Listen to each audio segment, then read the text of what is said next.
My name is Amira Ziada, and I'm the project facilitator at the Rachel Corrie Foundation for Peace and Justice.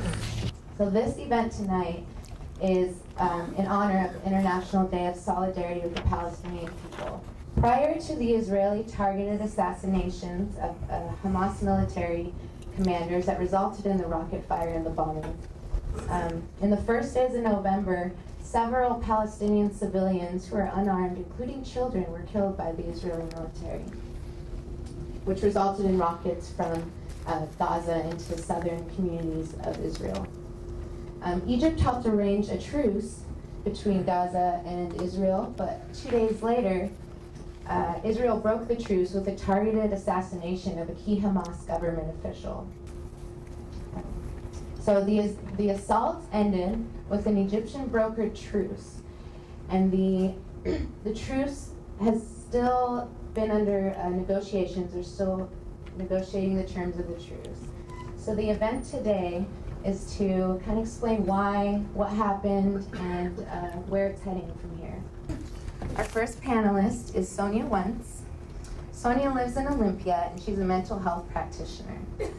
She's a faculty member of the International Trauma Treatment Program, which is a local, all-volunteer, non-governmental organization which collaborates with practitioners overseas and in Olympia to counter effects of psychological damage due to war, natural disasters, and torture. Sonja has worked with ITTP in 5 countries, including Palestine, and she traveled to Gaza in 2010 to work with the Gaza Community Mental Health Program, and most recently spent 3 weeks in Israel, Gaza, and the West Bank. She will provide us with insight on the situation in Gaza just weeks before the attacks. Our second panelist is Ayman Nijim. Yes. He's a mental health practitioner from Gaza, and he's currently living in Olympia with and working with the International Trauma Treatment Program. And he brings a very personal perspective on living and having his family in Gaza. Steve Niva is a professor of international politics and Middle East studies at the Evergreen State College. He's written extensively about the Israel war in Gaza and is currently blogging for the Middle East Report magazine. Steve will provide us with current analysis and what has occurred and what he believes will happen after this. So first I want to say that thanks for all of you being here tonight. And I want you to bear with me. I've just been home a week and a half, and I was in 2 delegations back to back, as Amira described, and we were having 10 to 12-hour days, 7 days a week, meeting with the most fantastic groups in Israel, West Bank, and Gaza. So I came back with bronchitis, though, so I'm extremely exhausted, and if I start to wander, you guys can pull me back, okay? When asked to talk tonight, I looked at my pile of information that I brought back from Gaza, all my notes, a pile this high, and I thought, what could I possibly say in 15 to 20 minutes that could convey the situation in Gaza? And then I sat for a while and I reflected upon the two requests from the Gazans that I heard over and over again. And one was, when you go back to the States, please make us human, humanize us to the people in the United States that you talk to. We are not monsters, we are not terrorists, we are people just like you. Everybody told us that. The second was, again, over and over again, the situation in Palestine is political, not humanitarian. Now, of course, the humanitarian need comes from the political situation, and we can't ignore that. But they wanted us to, they wanted us to address the occupation. And that's what we heard from almost every group we met with. So given those 2 things, what I thought I would do, well, first of all, there's a mass military assault on Gaza. The news is really tuned into it. Cast lead, we all remember that. So for a few weeks, we're all just riveted to the TV, hearing a lot about Hamas lobbing missiles into Israel, and then Israel's right to defend itself. And then what happens is that the news kind of goes away. There's a ceasefire. Things kind of calm down, and things that happen in Gaza are buried in the back pages of the newspaper, or not heard on the news, mainstream news. So what I want to do, first of all, is just in this brief time that I have, is give you a perspective on what happens to the Palestinians, what their daily life is like when you're not hearing about it. So just a little bit of a timeline about what happened in 2005, the disengagement of the settlements, out of Gaza, 2006, the election of Hamas, and then 2007, the total blockade and siege on Gaza, and what are the results of that. So, and the second thing that I'm going to do is I have some images here that I brought with me. Our time in Gaza was very regimented. We actually ate lunch on the bus over and over again because we were just going from one meeting to the next meeting. It was amazing, the people we met with. We had one unexpected change of plans, and that was when we were on the bus one night driving home to our hotel, and we got the news. We were working with our host was the Palestinian Center for Human Rights, and Khalil was our guide for the weekend. He was with us almost 24 hours a day, on helping us understand the situation and helping us, introducing us to groups and interpreting. So he announced to us on the radio there had just been an announcement that a 13-year-old boy had been killed in Khan Yunis, which is in the south, and near the buffer zone, which is one of the most dangerous places in Gaza, in the Strip. And we all were, pondering that. The next morning we were headed south, and we got an unexpected invitation from the family to meet with them. So I'm going to show some images from that, and then I have a few images just of showing what the Palestinian people are like, what they asked me to show you, put a human face on their, on who they are, humanize them. So so I'm just going to read some facts here and just be brief about this because some of you may be familiar with this, but okay, in Gaza there's 1.6 million people on a landmass 25 miles long, 7 miles wide across at the widest point. Over 54% of the citizens in Gaza are under 18 years old. Hamas was democratically elected in 2006, and since 2007 Israel imposed a full blockade and siege on Gaza. Collective punishment on the population, closed all border crossings, banned exports, and put severe limitations on imports, which shut down businesses and economic life in the Gaza Strip, what the World Bank calls a shattered economic landscape. It's an open-air prison. It's a ghetto, the bottom line. So what does that look like for the Palestinians, this blockade?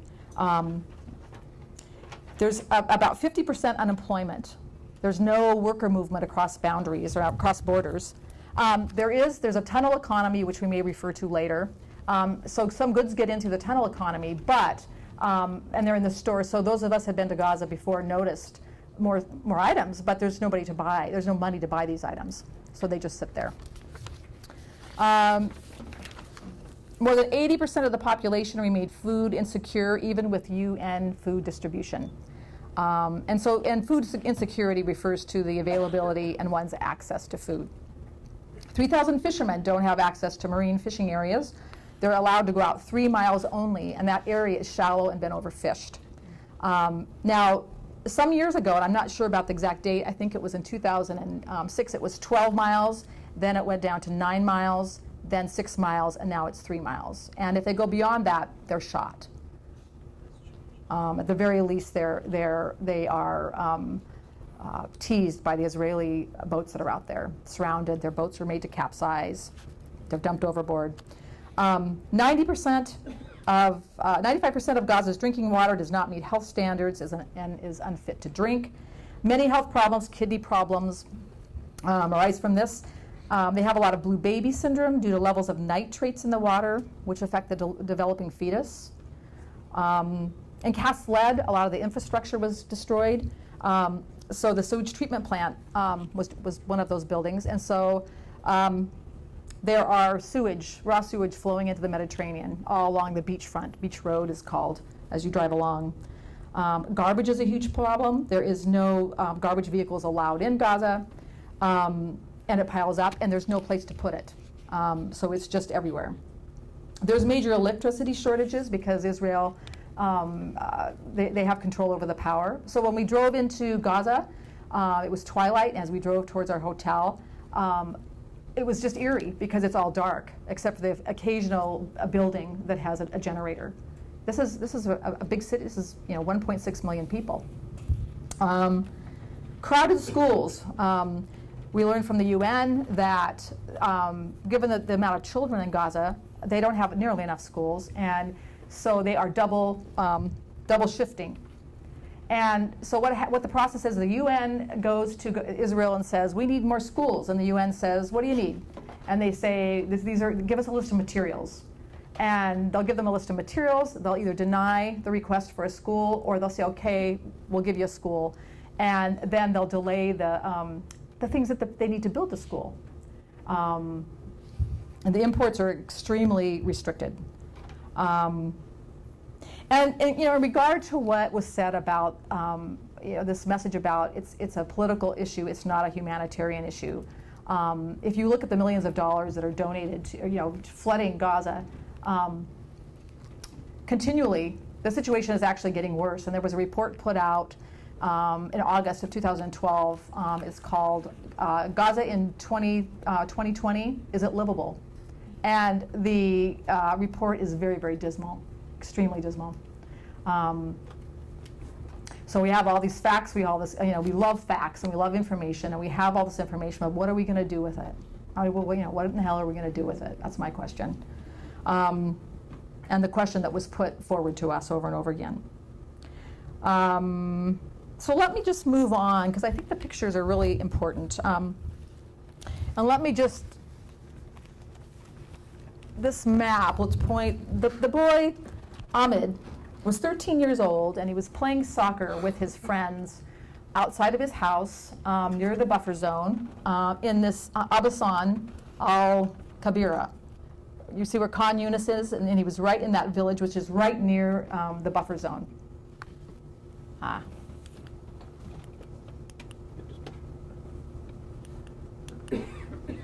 Oh, there we go, right there. So he lived right there, and the buffer zone is right along here.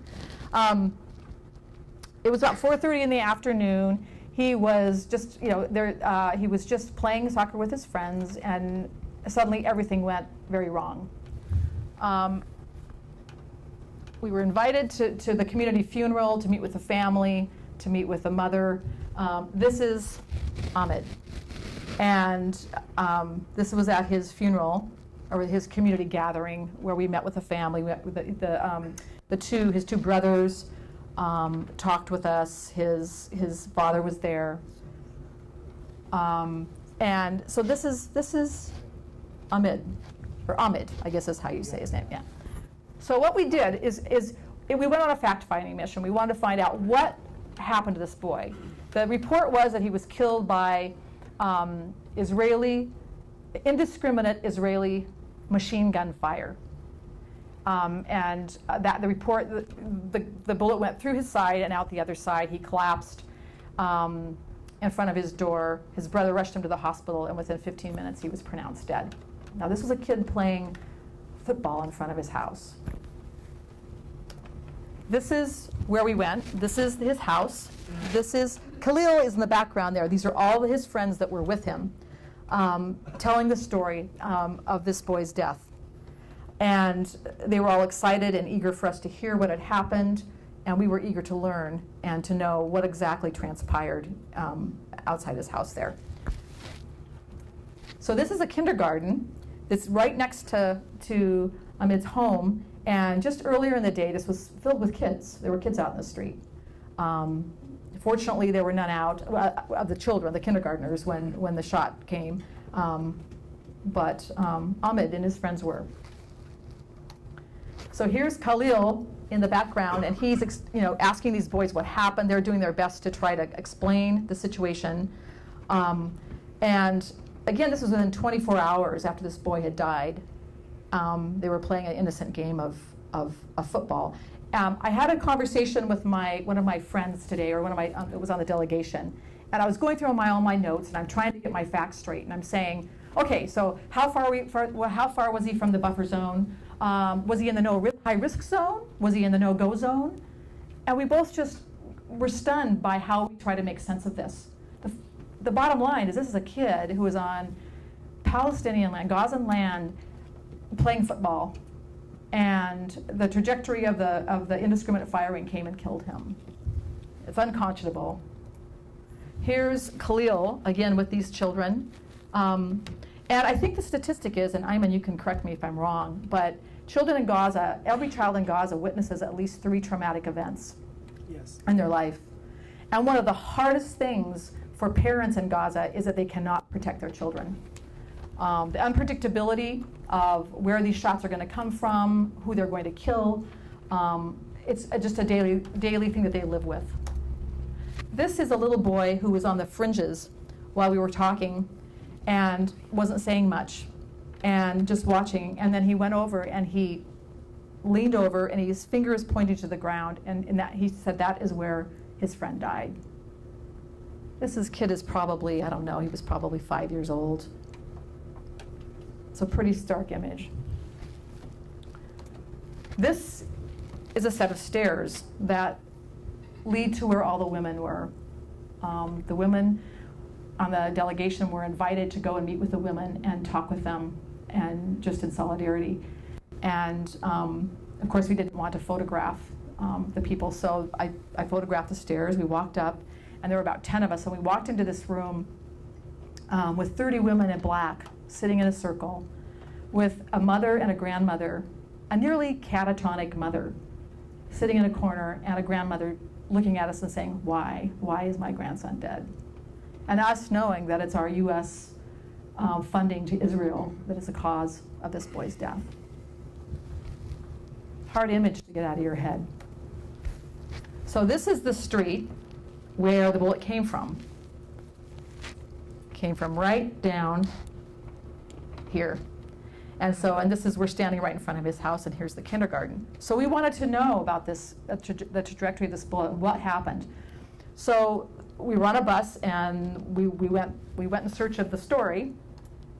So here we are, and the story is that the Israeli Defense Force comes in, and they bulldoze the Palestinians, the Gazans, olive orchards. And they're moving in closer and closer. They're overtaking the land of Gaza. And so they were there, destroying these trees. And when they do that, they fire just indiscriminately, and they also have Apache helicopters, which are a gift of the U.S., flying overhead. So this, I don't quite know what to make of indiscriminate machine gun fire. It really makes me angry. But we wanted to go down and see where the bulldozing, and we couldn't. They said, you'll get shot, it's too dangerous. We'll take you somewhere where you can get a higher view of this area. So this is the view, and this is a really important view. It's a great shot. It really shows, okay, here are the olive trees, which are continually being demolished. It's a very thin line. Is that working? There we go. You'll notice this, anyway, you see this white building right here? That's an Israeli outpost. And that's where the soldiers hang out, and that's where they're continually surveying the landscape. Keep in mind that Gaza is continually under surveillance. When you're there, you feel it. The drones are overhead. Everybody knew we were there, and what everybody's doing in Gaza. You can see beyond that white Israeli outpost, you can almost see Israel over there. Not quite. And then over here, you'll notice, right there, is a big clump of dirt. It's a pretty big clump of dirt. And I zoomed in to get this picture. But what happens is the tanks come in, and they hide behind those clumps of dirt, and then they come in, and they usually in twilight, and they start bulldozing down the olive trees. And they fire indiscriminately when they do this. And this is what happened to this boy. Now, this boy, this is the most dangerous place to live because it's near the buffer zone, as I said. But he had a right to be there. He was playing in front of his house. So this is the story of Ahmed and why he died. So, some positive images, because one of the things that they really wanted us to do is to humanize them, say we are people just like you. This was at the Beach Elementary School in Gaza, and these two young girls were in the room with us. We met with some of the teachers, and she was reading about her peace curriculum that she's learning in school. This is Mohammed Ayman's brother-in-law, and he has never been out of Gaza. He was born in 1965, which puts him in his, 50-something? And he raises birds, and he likes them because they have wings and they can fly. And he wrote a book called Stories from the Dead Man's Grave. And it's a story about a dead Palestinian man who's, even from the grave, is watching what happens to his family members. This is from the West Bank. I was helping with the olive harvest, and I looked up, and my friend flashed me the peace sign. So it's one of my favorite images. Olive trees are really important to the Palestinians. This is a woman from the Young Women's Empowerment Group in Gaza, and she is telling us there, we don't want your charity, we want to live our dreams. This is the last photo. This is the night that, last night in Gaza, and we knew things were heating up. This is a family that I know that I met with. We heard some noises during dinner. We're all kind of wondering what's going on. They said, we're really glad you're leaving tomorrow. And later on that night, I think it was around 10:30, the bombs started dropping. And there was a few bombs that we heard. And then at 1:30 in the morning, a bomb was dropped on a cement factory not too far from the hotel, and the hotel really shook. It was very scary. I'd been around gunfire before, but never bombing. So what I want to just say, wrapping up, I just want to say that this family, once we got out, next morning they said, get out, get out, get out while you can. So we all got out. We went back to Cairo. It was a very somber trip back. I was, connecting with these people on Skype when I was in Cairo, and she'd say, Weejab would say to me, Sonja, the missiles are coming around, they're falling, the bombs are all around us, and then the connection would go dead. And I had no idea if they had been bombed or if just the electricity had gone out, because Israel had decided that they didn't need, electricity. So, yeah, so that's, and what they said to us when we left was, get the heck out, because before they close the border, and we know how to do this, you don't. Those were the parting words of our friends in Gaza. So thank you.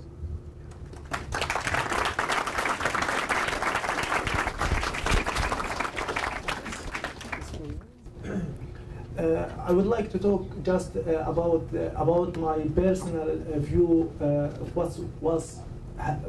what happened during the war in Gaza, and what we feel, and what's the effects of the siege, which was imposed in Gaza in 2007 until now, and its effects on the Palestinian social fabric, and its effects in many aspects.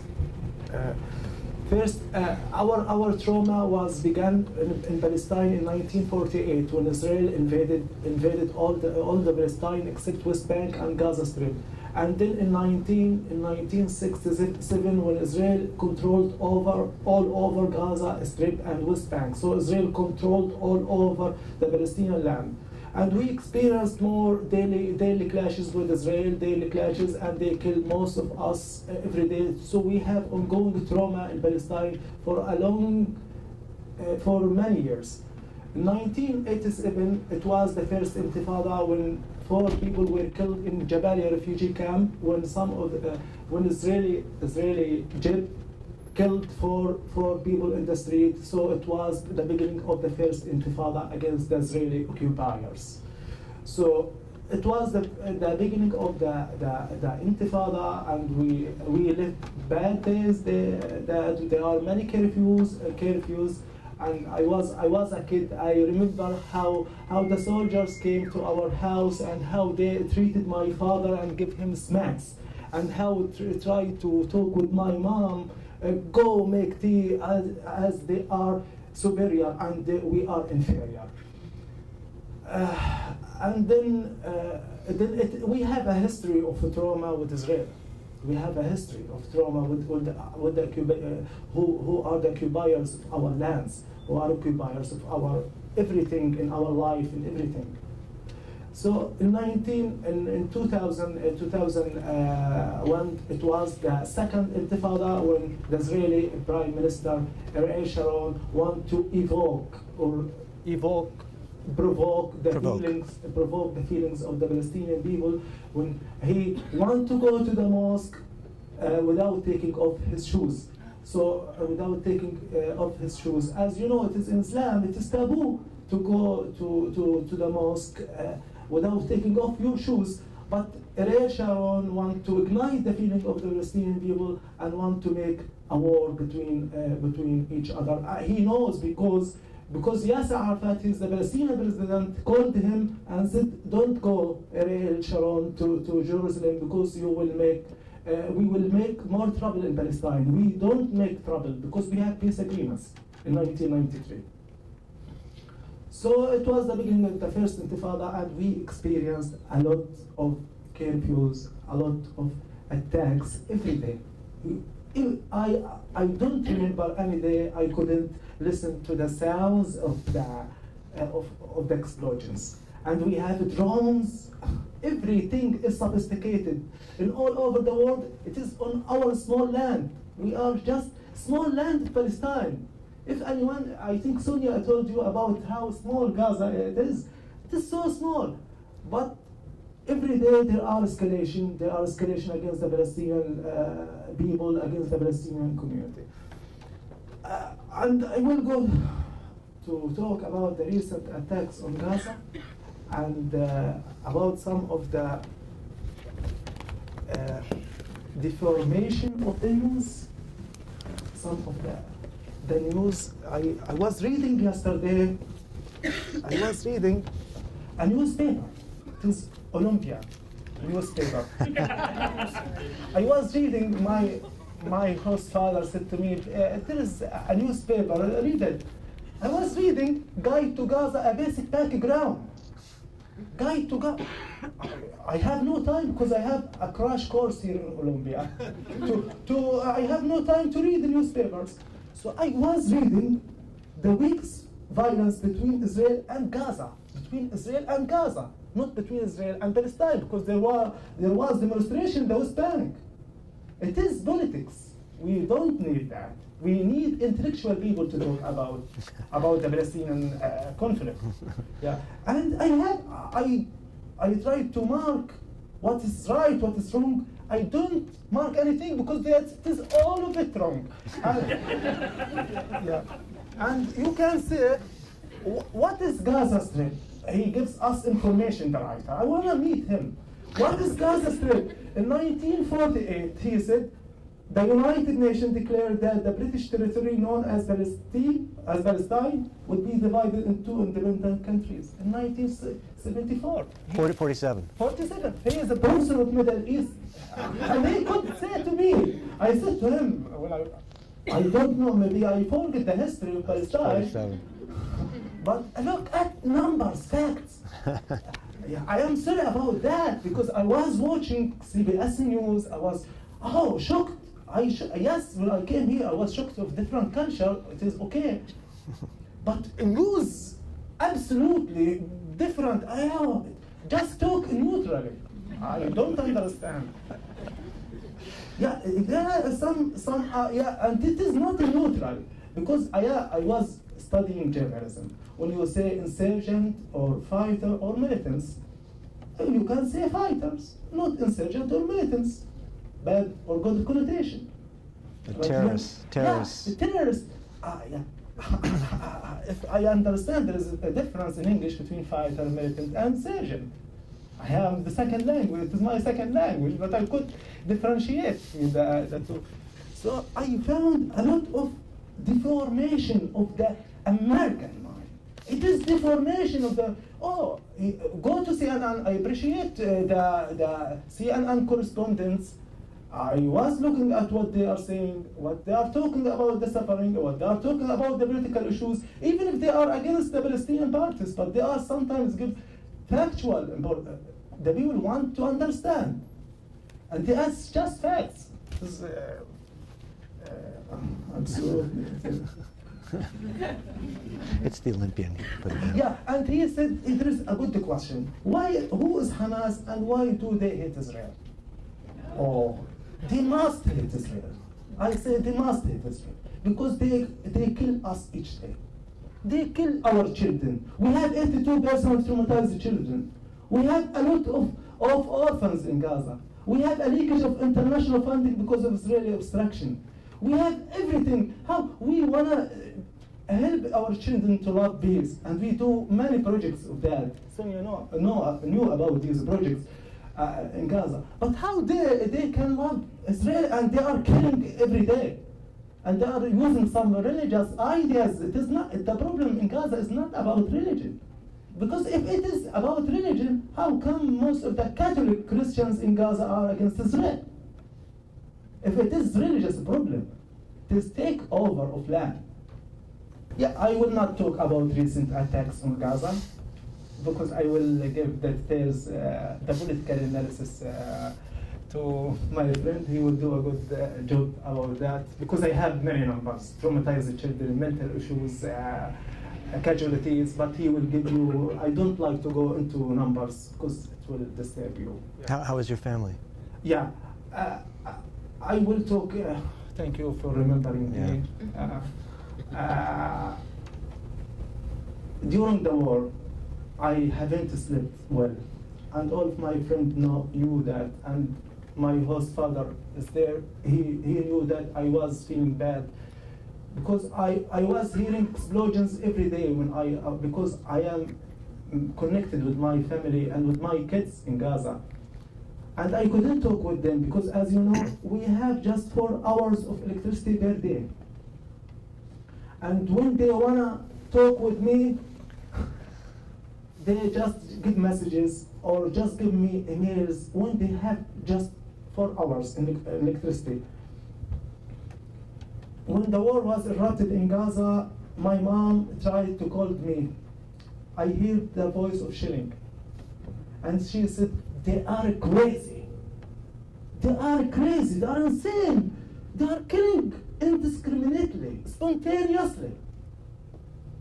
But they target the buildings because they have a good ammunitions, they have a sophisticated ammunitions and weapons in all over the world. And I would like to talk about the funding of these weapons against us, against the children, against the Palestinian women, because 33 out of 160 people who were killed in Gaza are children. 33, because we are the nation of kids. We are the nation of kids. So in every war we lose a many of children. Just killing, but we have disabled children, we have traumatized children, we have many sufferings of the children. Yeah, the situation in Gaza is so bad. All of my friends have no job, although they have a good certificates. They have 2 of my friends have master's degree from Egypt. Their families paid for them all of their money. There are no jobs because we are like in an open jail. We are in a concentration camp.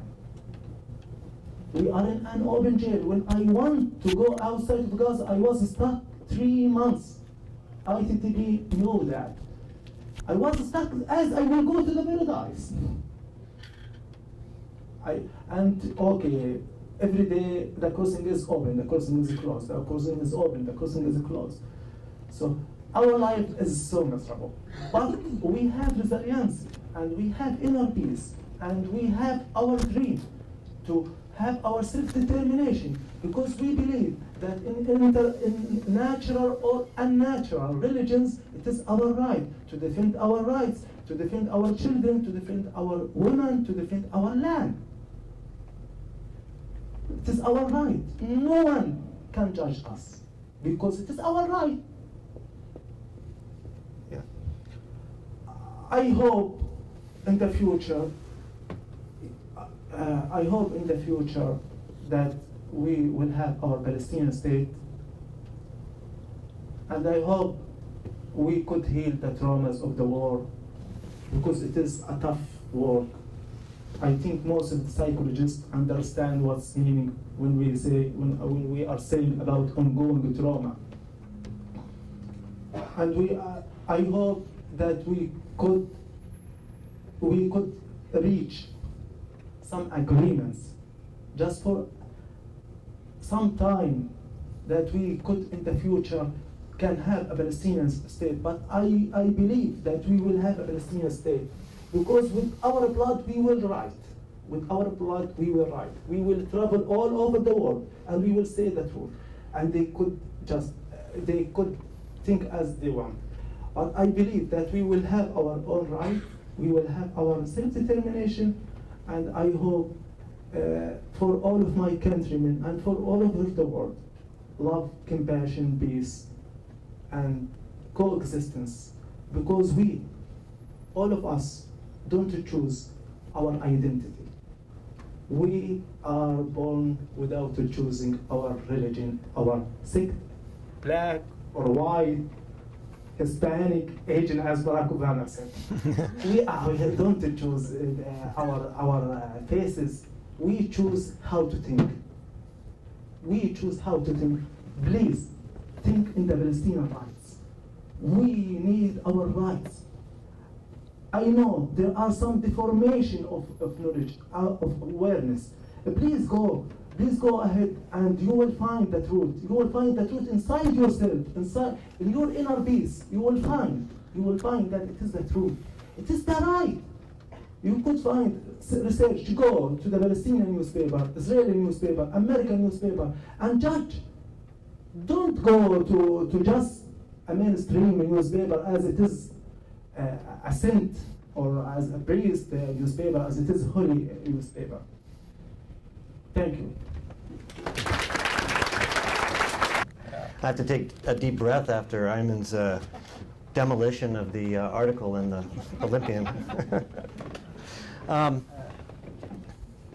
thanks, Sonja and Ayman, for going, and thank all of you for coming tonight. My name is Steve Niva. I teach out at the Evergreen State College.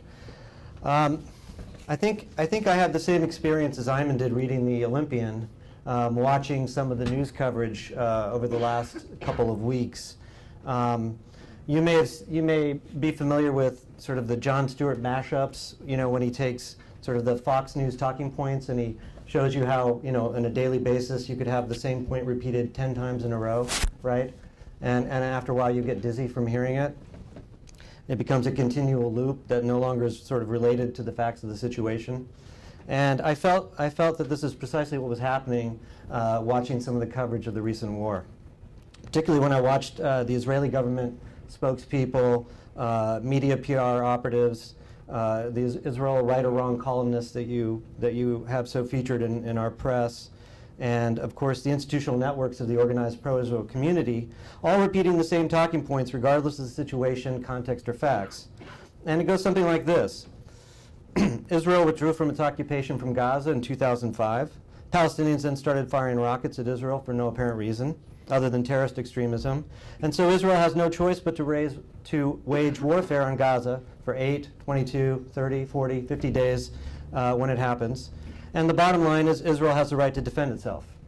And then you often hear an addendum. Wouldn't you, if terrorists were launching rockets from Canada or Mexico for no reason, wouldn't you want to defend yourself?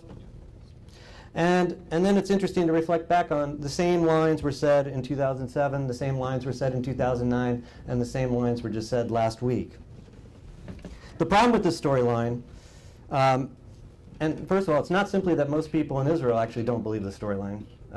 If you were following some of the news from Israel recently, you'd know that many Israeli military figures did not agree with this war in Gaza. And of course, many progressive Israeli peace activists did not agree with this war in Gaza. One that I would feature, and you should follow if you can, are the Combatants for Peace, which are former Israeli soldiers and former Palestinian fighters who marched to the border in Gaza and said, this is the wrong war, the wrong time, it's not justified, it's not legitimate. But let's leave that aside. And there's a new documentary out of Israeli intelligence senior officials, former heads of the Shin Bet and the Israeli Mossad and so on, called The Gatekeepers. You may have heard of this, it just came out. And if you watch that film, you'll see they wouldn't agree with this recent war. But let's leave aside the fact that many in Israel don't agree with this storyline. I think the bigger problem is that it has a very thin reed and thin touch with reality. Whenever you hear an argument about the Israeli-Palestinian conflict that doesn't talk about strategy, tactics, and politics, be suspicious. And I think that's what we need to talk about here. To this claim that Israel left Gaza in 2005 and all Palestinians had to thank Israel for was a barrage of rockets, and so on. It's important to provide a little context, which Sonja and Ayman provided for us, but let me just review a few things. As you know, Gaza Strip, has been under continuous occupation for the last 46 years. And I say that not only since 1967, but even after Israel withdrew in 2005. When Israel occupied Gaza, it took 4 chunks of land, and it tried to divide Gaza into 5 segments, and it put about 10,000 Israeli settlers, particularly on the fertile coastal plain areas, and took most of the water supplies and resources for what amounts to 1,000th of the population, and attempted to permanently occupy and incorporate Gaza into Israel. But in 2005, under the leadership of Israel's Prime Minister, the militarist Ariel Sharon, Israel finally decided it couldn't do this any longer. So it wasn't an act of generosity. In fact, it was an act of strategic transplantation. In other words, Ariel Sharon in 2005 didn't leave Gaza and say, "You are now free." Ariel Sharon left Gaza as a strategic move. And he said it clearly at the time. If you read Ariel Sharon's memoirs and documents, and of course if you read the Israeli media, which is actually very sharp and intense and lots of debate going on, Sharon made a choice. He said, Gaza is a losing proposition right now. Of course we want to occupy, of course we want to control Palestinian land, but we have to make a choice sometimes, and we're going to give up Gaza. We're going to leave Gaza for the moment, and we're going to focus on the West Bank and make sure that settlement increases, that we permanently incorporate the remaining territories of the West Bank into Israel. That was the deal. It was not an act of generosity. And in the meantime, what happened in Gaza was not simply that the soldiers and settlers withdrew and Palestinians were able to live freely. Israel imposed an aerial occupation. And if you read and follow the Israeli military strategists, they talk about a fundamental shift in defensive concept or in security concept to taking the Gaza Strip and permanently controlling the sea areas. We talked about Palestinians could only go progressively less and less into the Mediterranean Sea, constant Israeli patrols. The border fortifications were increased, including the things that Sonja showed us. And Gaza Strip became the most surveyed piece of land on the planet. You have satellites overhead, you have drones at 3 or 4 levels, you have F-16s that patrol regularly, and you also have microwave, infrared, and other forms of surveillance. And Israel has mapped out every last inch of the Gaza Strip. And what it was doing after 2005, it didn't say, hey, live freely, we're gone, etc. What it was doing was it was constantly policing and patrolling all of the border areas. In fact, that's a key issue that Sonja was showing you on the map. And it calls shaving back the areas for visual recognition. So what it would do is prevent all the fertile farming lands for Palestinians from farmers to actually enter there because of the possibility that some Palestinian militants would use these lands for rocket fire. Now, indeed, there has been rocket fire from Gaza since 2001. If you've ever seen these rockets, if you've taken a look at them, they're largely, I would call them projectiles or fuel-driven projectiles because they actually don't have a guidance system and they actually don't have explosives on the end of them. At the same time, I want to be very clear, sending rockets into civilian communities in Israel is absolutely against international law and it violates the rights of Israelis. So obviously they should stop. But we need to put this in a broader context, of course. And the context is that since 2005, when you see rockets fired, it's almost always been in relation to Israeli strikes and Israeli operations inside Gaza. Israel did not leave Gaza and throw away the key. It stayed there as a constant presence, and it stayed there through continual raids and operations. Now, the key bit of the story here that Sonja and Ayman have brought up is that Palestinians actually elected by a slim majority a Hamas government in 2006. And it was at that time that the Israeli government decided that, that this would not stand. And it imposed a siege eventually in early 2007, and I think we've described it pretty well. The Israeli military is very clear that this is a form of economic warfare. And as Ariel Sharon's advisor, Dov Weisglass, famously said, he said, here's the situation. It's like meeting with a dietitian. We need to make the Palestinians lose weight, but not to starve to death. That's the exact quote that Weissman gave. In other words, what he was saying was that Israel would impose a siege that would keep the Palestinians right at the stage above a humanitarian crisis. And I, in theorizing this and talking with other folks, I call this a form of biopower. In a way, Israel said, we'll turn down the quality of your life right to this level and hope that eventually you will get rid of the Hamas government. Now, Palestinians are divided. Palestinians in Gaza are divided. Not every person in Gaza is a Hamas operative. And so when you impose a siege for political ends, to force Palestinians to get rid of their actually democratically elected government, whether you like it or not, you are then committing a war crime, which is an act of collective punishment on a population for political ends. And that was the story. To bring us more to the present then, and to the current operation, when I sort of look closely at the day-by-day of the past 3 weeks, I got this intense feeling of deja vu. From what happened in 2008 and 2009. People have mentioned the name. Israel gave it the name cast lead, you know, a sheet of lead pouring down on a piece of land, which I think is actually pretty accurate. But I just call it Israel's War of 2009.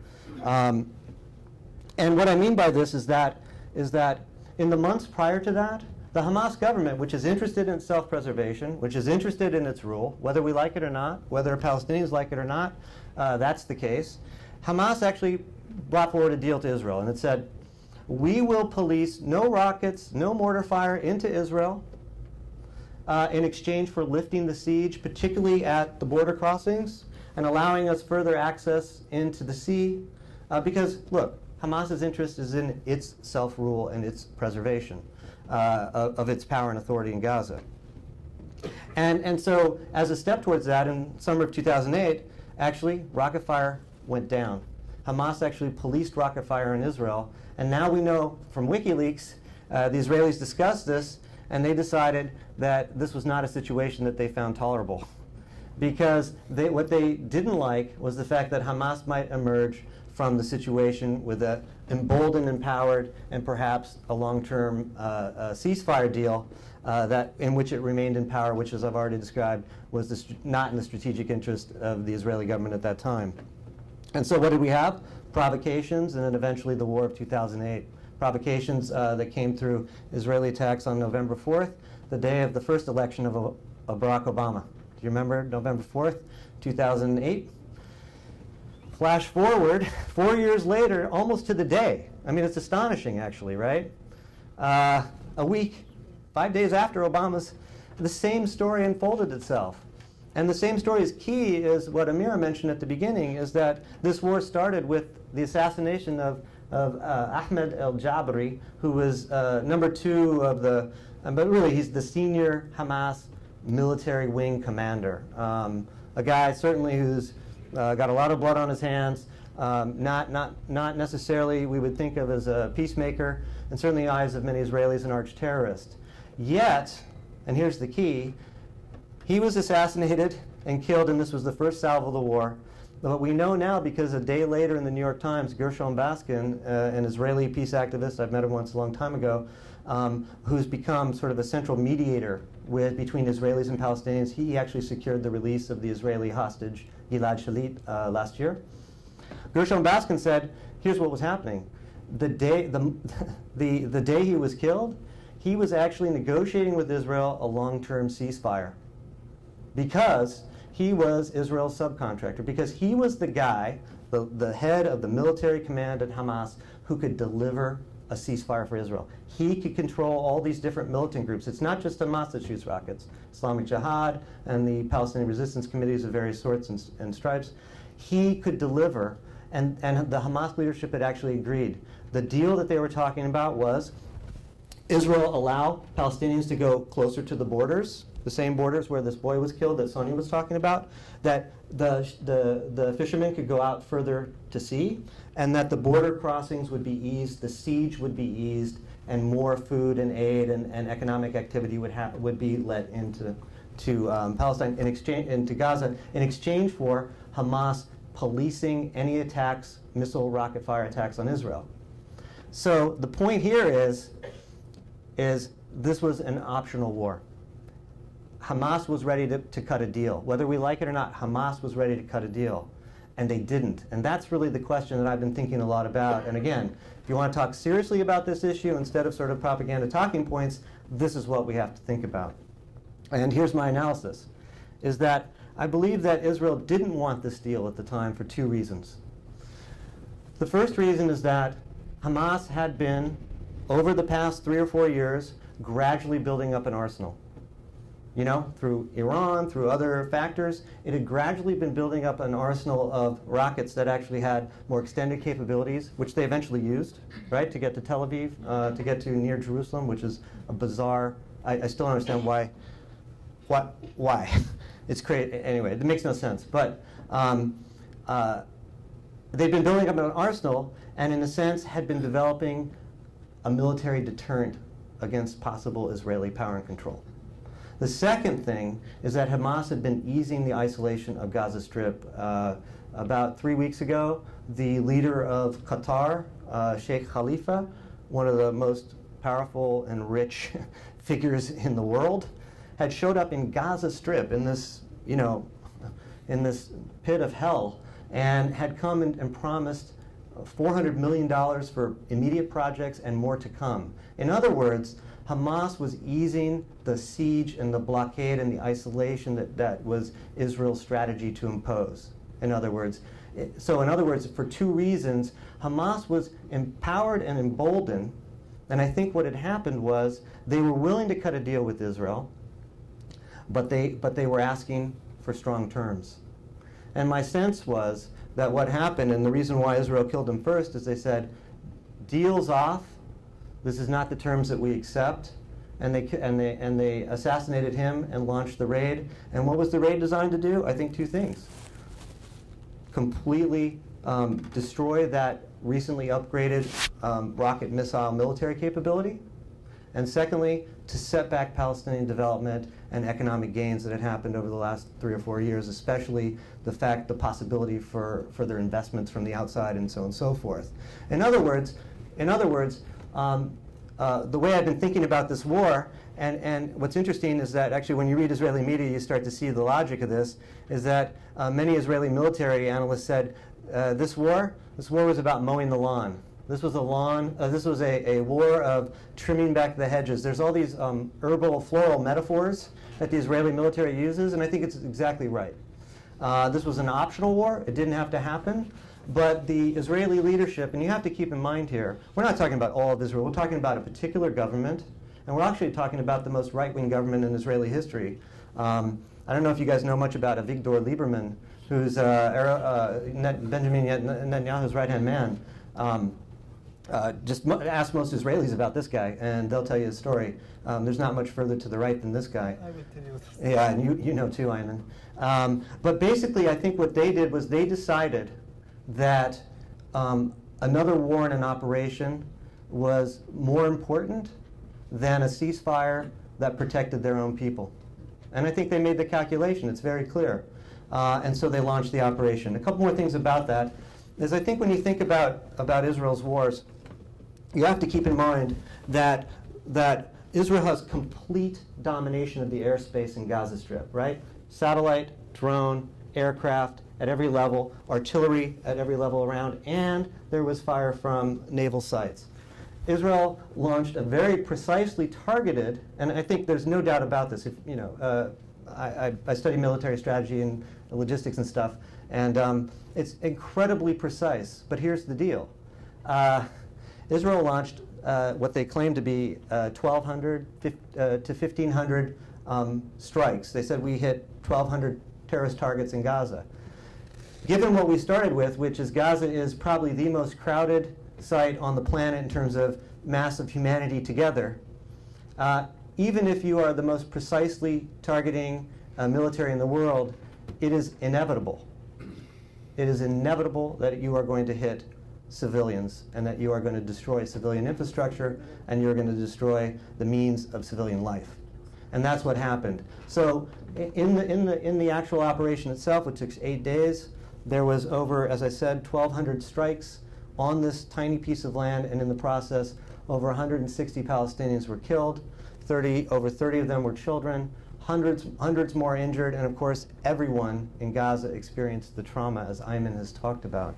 So this was an optional war. What came out of it? Well, here's the thing that came out of it. The ceasefire that was agreed, that Egypt promoted, that Hamas and Israel has agreed to, it's exactly the terms that Ahmed al-Jabri was carrying with him when he was assassinated 8 days before.